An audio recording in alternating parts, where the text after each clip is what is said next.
they bought something out of nothing out of there. Like, you know what I'm saying? To come from Nelly and Murphy Lee and all them to battle rappers, that was wonderful. You know, big up to them. You know what I'm saying? And that's black people doing that. That's real. You know what I'm saying? Big applause to them. But you know what I'm saying? When it comes down to the come down, Grindtime, like NBA players mess with it. I mean, NBA players look at other stuff, but Grindtime, they just made it a cleaner look.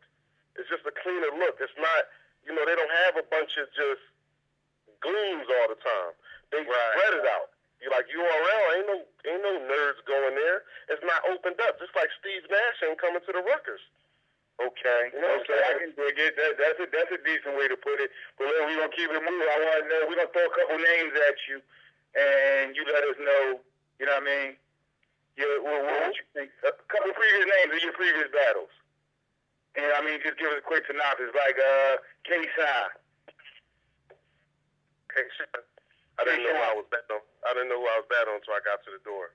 Okay, cool. That's what's up. I like that. We was in New York, and the cops had to basically shut it down. Like, me and Tech went up there. It was when that New York and Philly beef was going on real heavy. You know what I'm saying? And it was just so many people out there. Like, it was fog. I was seeing purple and blue, and almost throwing up when I came out of that joint. Like, I was busy, nigga. It was that packed in that joint. So that was good for hip hop. Period. As far as how he rap, I hope he keep it moving. You know what I'm saying? I don't want it to look like I just battle bums. You know what I'm saying? What about Scott Free? Scott Free was my first Grindtime battle. I think he locked up or something. I mean, he had lyrics. He just was rapping too fast. So I was on a different mission. Like, fuck all that. If you look at my face on that joint, like, I don't care who you was that day. Safe money. Philly versus North Carolina. Safe money? All right, that was another battle. I just jumped on stage and said, which one of y'all want to battle? And then he got on stage. And, you know, like, he remind me of he got like that St. Louis. When I hear A-Verb in him, I think about Safe Money. Okay. You know what I'm saying? But the stuff he was spitting just was like, it was just kind of ancient, I guess, to the crowd of niggas that really want to hear it now. But he got some fans that's going to say, fuck Swain for the rest of my life. So, you know, okay. And the most controversial, the most debatable battle of, I feel like, all your battles, the Hollow the Dime battle. What's up with that? The Hollow the Dime battle. I mean, honestly, I don't think there's nobody that's going to look me in my eyes that ain't a nerd and say that, yeah, he won that battle. I think it was more of like, if all the judges say, listen to this. If you have a Knicks game, and then you have Spike Lee and all these New York niggas judge the joint afterwards, and they talk about the crowd was into it. It's a home game. Why wouldn't the crowd be into it? That's what he won by. You know what I'm saying? He won by the crowd participation. They didn't say he was more lyrical. Every single judge said the crowd loved him more. Okay. We was in New York. So, I mean, that's the only way I could look at how you would judge the battle. Now, it's totally different. Like, I'm not coming there. All those verses was just off the top. His bad concept started in Fight Club, but it didn't quite go that way. That was just some straight freestyle off the top. His man kept talking. You know what I'm saying? That's why me and Howell got cool. He really had goons in there. Like, we really was ready to do one thing in that joint. Like, it wasn't no joke. You know what I'm saying? Right. And I mean, you know, I heard you say that you going 1,000 deep to these battles. Like, do you really think, cuz, like I heard you say something about, you know what I mean, like being on the road and shit like that. Like, do you think the home cooking be having a lot to do with that, man? Because I be watching a lot of battles, and I feel like it be who could last and leave the impression. It's who's at home. Like, do you think that really plays a part in the judges and all of that? I think that what you got to stop and look at that I noticed the other day is the person that won the most battles that counted the most in a row is Head Ice. You know, on record, that boy beat a lot of people. You know what I'm saying? They consider him at like 5-0 by the time he had did a Grindtime battle. That was after battling Goods and a bunch of other people. You know, so I mean, if you ain't got no gold, then you got to look at a nigga like Eminem. Let's go on the internet and look at him. He only looking like we can find 1 or 2 wins. Okay. You know what I mean? So if you got a goal then it goes back to the Rutgers. You can win. Who won the Rutgers last year? What team won the Rutgers last year? What team won the Rutgers the year before? You don't remember. You know what I'm saying? You don't remember at all. Exactly. The street game, you know what I'm saying? But when players that get to the NBA that still go back and show the Rutgers love, then we'll know women at the Rutgers. But people ain't bridging that gap.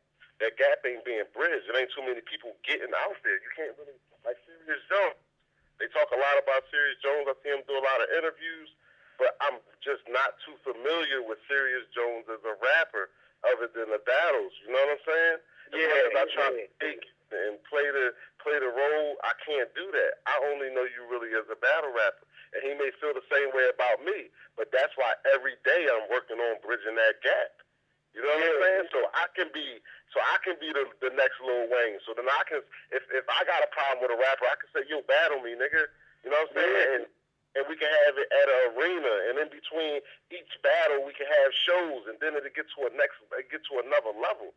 Before we got up out of here on the last one, you was talking about, battle rappers and, Sirius Jones, as you was naming certain names. Man, I got a question for you real quick, man. I asked a couple cats prior to now that was on the show.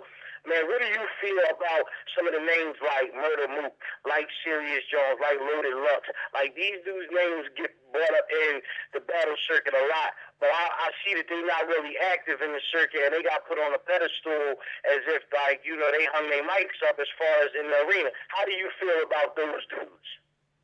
I feel like the endurance, opportunity is everything, and most people miss their opportunity. Battling world got opened up when Cassidy battled Freeway. That was signed artists that counted and was relevant at the time. You know what I'm saying?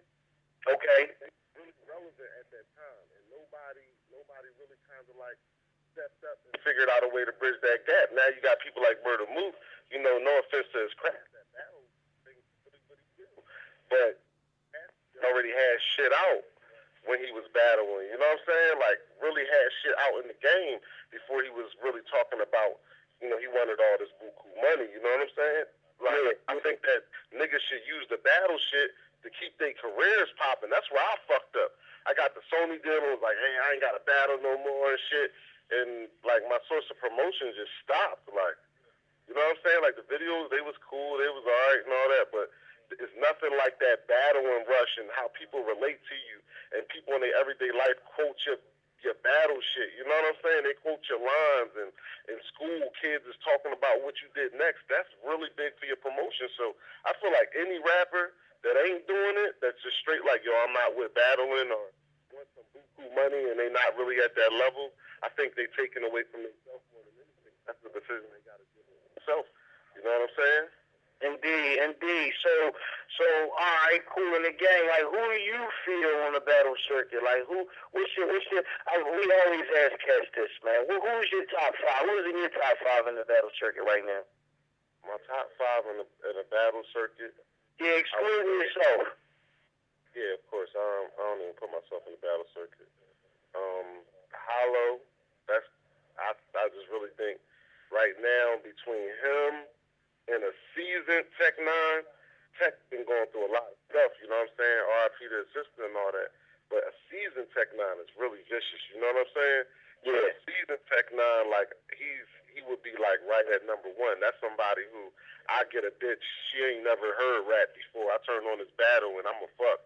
Like, I got that bitch open off that nigga battle, like, you know what I'm saying? Like, really saying shit that's hood and laughing and it's real. Like, that's what I look for, though.